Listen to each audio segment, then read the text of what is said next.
नमस्कार, स्वागत है आपका। आप देख रहे हैं द न्यूज और मैं रानी गुप्ता आपके साथ।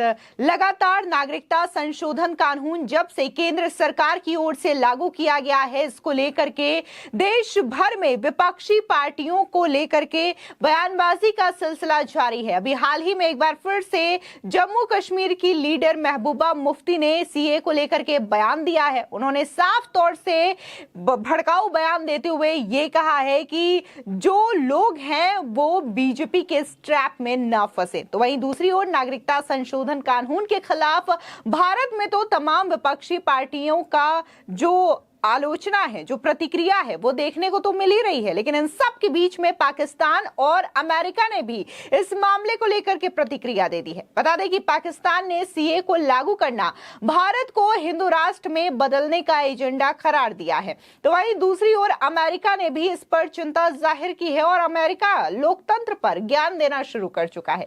बता दें कि देखने को मिला कि जम्मू कश्मीर में पीपल्स डेमोक्रेटिक पार्टी के अध्यक्ष महबूबा मुफ्ती ने सीए के बारे में बात करते हुए कहा कि ऐसे मुद्दे बीजेपी अपनी विफलताओं को छुपाने के लिए उठाती है। ये मुस्लिम विरोधी कानून है, पर तैश में आके कोई हरकत नहीं की जानी चाहिए, बल्कि ऐसे हर कानून के खिलाफ वोट का इस्तेमाल करना अच्छा होगा। महबूबा मुफ्ती ने बीजेपी पर सांप्रदायिक तनाव पैदा करने के आरोप लगाते हुए कहा कि जब हम पिछले 10 सालों की बीजेपी सरकार की कारगुजारियां देखते हैं, तो चाहे वो बेरोजगारी हो, नौजवानों की आत्महत्या हो, चाहे किसानों का हाल देखें, महंगाई देखें या जितने भी बाकी के मुद्दे हैं उनको देखें, ये सभी मुल्क को आगे ले जाने के बजाय हजारों साल पीछे ले जाना चाहते हैं।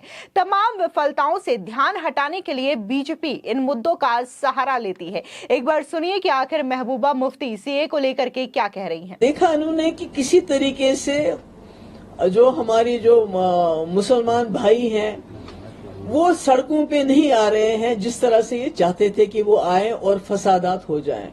तो अब इन्होंने आखिरी तीर जो इनके कमान में था उसको इन्होंने चलाया है, ये सोच के कि फिर से, जैसे आपको याद होगा शाहीन बाग में कितने पीसफुल प्रोटेस्ट हुए थे, उसके बावजूद अभी तक हमारे कई नौजवान इस वक्त जेलों में बिना जमानत के 2-2, 3-3 साल से बंद है।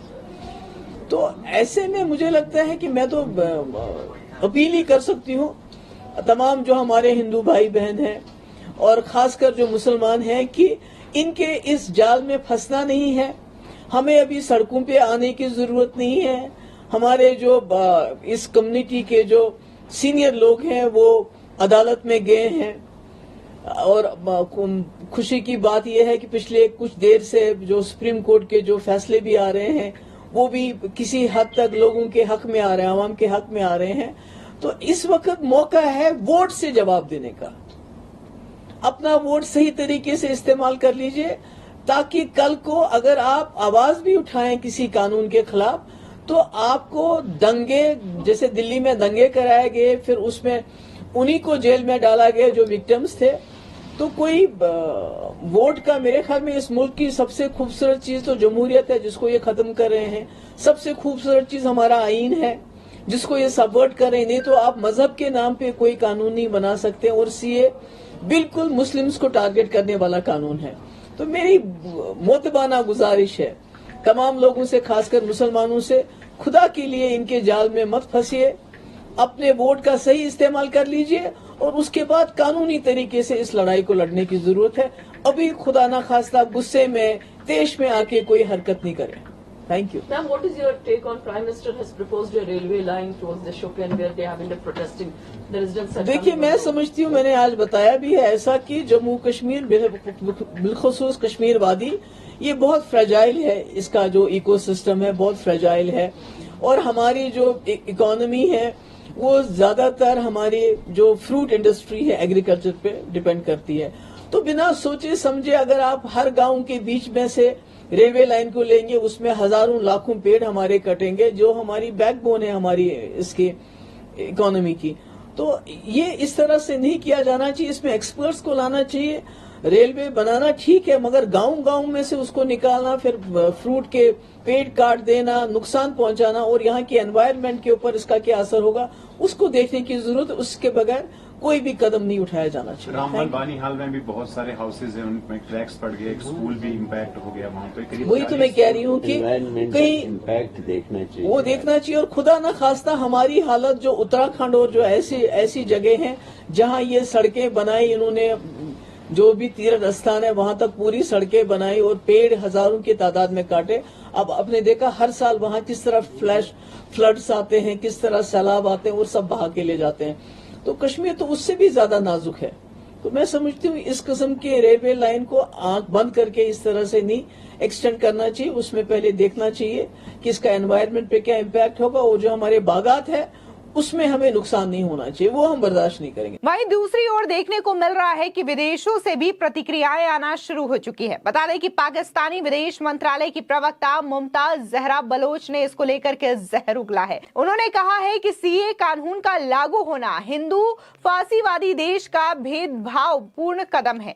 ये कानून आस्था के आधार पर लोगों में भेदभाव पैदा करता है। सीए इस गलत धारणा पर आधारित है कि मुस्लिम देशों में अल्पसंख्यकों पर अत्याचार किया जा रहा है और भारत अल्पसंख्यकों के लिए सुरक्षित देश है। भारत में सीए को लागू करना भारत को हिंदू राष्ट्र में बदलने का एजेंडा जाहिर करता है। आपको बता दें कि जाहिर तौर पर ये पाकिस्तान की विदेश मंत्रालय की प्रवक्ता बात कह रही हैं और ये कहा जा रहा है उनके द्वारा कि सीए के द्वारा ये इमेज बनाने की कोशिश की जा रही है कि कैसे मुस्लिम देशों में अल्पसंख्यकों की स्थिति है। लेकिन वाकई में अगर हम पाकिस्तान में नजर डालें तो आज वहां पर अल्पसंख्यकों की क्या कंडीशन है ये किसी से छिपी नहीं है। आज मात्र वहां पर 2 से 3% ही अल्पसंख्यक बचे हैं, जो कि बंटवारे के समय पर कभी 30 से 40% हुआ करते थे। ऐसे में अपने आप में सवाल उठता है कि आखिर जो 30 से 40 अल्पसंख्यक बचे हुए थे, 30 से 40%, वो आज की डेट में 3% कैसे है। लेकिन इसकी बजाय पाकिस्तान ये कहना चाह रहा है कि कहीं ना कहीं सीए के द्वारा भारत ये एजेंडा जाहिर करना चाहता है कि आखिर मुस्लिम राष्ट्रों में अल्पसंख्यकों की क्या स्थिति है। तो भाई दूसरी ओर बात अगर हम अमेरिका की करें तो अमेरिका ने कहा है कि वो भारत में नागरिकता संशोधन अधिनियम को लागू किए जाने की अधिसूचना जारी किए जाने को लेकर के चिंतित है। इसके साथ ही उसने कहा है कि कानून को लागू किए जाने पर करीब से नजर बनाए हुए है। अमेरिकी विदेश विभाग के प्रवक्ता ने गुरुवार को पत्रकारों से कहा कि 11 मार्च को नागरिकता संशोधन अधिनियम की अधिसूचना को लेकर हम चिंतित हैं। एक सवाल के जवाब में मैथ्यू मिलर ने कहा कि हम करीब से नजर रख रहे हैं। इस अधिनियम को किस तरीके से लागू किया जाता है। धार्मिक आजादी और कानून के तहत सभी समुदायों के लिए समान व्यवहार मूलभूत लोकतांत्रिक सिद्धांत है। बता दें कि संयुक्त राष्ट्र ने भी भारत में सीए लागू किए जाने की आलोचना करते हुए इसे भेदभावपूर्ण बताया था। वहीं नागरिक अधिकार समूहों ने भी इस कानून को लेकर चिंता जाहिर की थी, जिसे भारत ने खारिज कर दिया है। वहीं आपको बता दें कि केंद्रीय गृह मंत्री अमित शाह ने सभी शंकाओं को यह कहते हुए खारिज किया था कि नया कानून केवल उन सताए गए अल्पसंख्यकों के अधिकारियों की रक्षा करने के लिए लाया गया है जो कभी अविभाज्य भारत का हिस्सा रहे थे और ये किसी के अधिकार को नहीं छीनता है। दरअसल आपको बता दें कि एएनआई को दिए एक इंटरव्यू में केंद्रीय गृह मंत्री अमित शाह ने कहा कि मैंने सीए पर कम से कम 41 मिनट तक अलग अलग प्लेटफॉर्म पर इसके बारे में विस्तार से बोला है। देश के अल्पसंख्यकों को इससे जरा भी डरने की आवश्यकता नहीं है, क्योंकि इस कानून में किसी नागरिक के अधिकार छीनने का कोई प्रावधान नहीं है। सीए का उद्देश्य उन सताए गए गैर मुस्लिम अल्पसंख्यकों हिंदू, सिख, जैन, बौद्ध, पारसी और ईसाई को भारतीय नागरिकता प्रदान करना है, जो 31 दिसंबर 2014 के पहले पाकिस्तान, बांग्लादेश और अफगानिस्तान से भागकर भारत आ गए थे और इस कानून के तहत उनका दुख खत्म किया जा सकता है। आपको बता दें दरअसल 11 दिसंबर 2019 को राज्यसभा में नागरिकता संशोधन विधेयक 2019 के पक्ष में 125 और खिलाफ में 99 वोट पड़े थे। 1 दिसंबर 2019 को इसे राष्ट्रपति की मंजूरी मिल गई थी। देश भर में भारी विरोध के बीच बिल दोनों सदनों में पास होने के बाद यह कानून की शक्ल ले चुका था। साल 2016 में नागरिकता संशोधन विधेयक 2016 पेश किया गया था। इसमें 1955 के कानून में कुछ बदलाव किया जाना था। ये बदलाव थे भारत के 3 मुस्लिम पड़ोसी देश बांग्लादेश, पाकिस्तान और अफगानिस्तान से आए गैर मुस्लिम शरणार्थियों को नागरिकता देना। 12 अगस्त 2016 को इसे संयुक्त संसदीय कमेटी के पास भेजा गया और कमेटी ने 7 जनवरी 2019 को रिपोर्ट सौंपी थी। आपको बता दें, दरअसल आवेदन नागरिकता के लिए ऑनलाइन करना होगा और आवेदक को यह बताना होगा कि वे भारत कब आए थे।